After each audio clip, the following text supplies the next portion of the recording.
জুলাই গণঅভ্যুত্থানের বর্ষপূর্তিতে আজ রাজধানীর ইঞ্জিনিয়ার্স ইনস্টিটিউশনে যুবদলের উদ্যোগে অনুষ্ঠিত হবে ফ্যাসিবাদ বিরোধী আন্দোলন ও আমার না বলা কথা শীর্ষক অনুষ্ঠান।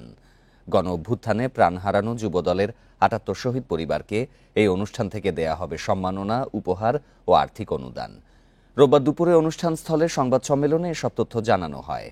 যুবদলের সভাপতি আব্দুল মোনায়েম বলেন, ২৪-এর গণঅভ্যুত্থানে বিভিন্ন দেশে প্রবাসীদের সংগঠিত করায় ভূমিকা রাখা যুবদলের ১২ জন প্রবাসী নেতাকে দেয়া হবে সম্মাননা। পাশাপাশি যুবদলের ৬ জন নেতা পাবেন মরণোত্তর সম্মাননা স্মারক। জুলাই অভ্যুত্থানে সক্রিয় সব মহানগর ও জেলা ইউনিটের নেতাদের দেয়া হবে সম্মাননা। জুলাই গণঅভ্যুত্থানের ৬টি বিশেষ স্থানে এরই মধ্যে যুবদল গ্রাফিতি অঙ্কন করেছে বলে জানানো হয়। আব্দুল মোনায়েম বলেন, সোমবারের অনুষ্ঠান সামনে রেখে যুবদলের উদ্যোগে ঢাকা মহানগরীর ১০টি আর্ট স্কুলের প্রায় ১৫০০ শিশু কিশোরকে নিয়ে চিত্রাঙ্কন প্রতিযোগিতার আয়োজন করা হয়েছে।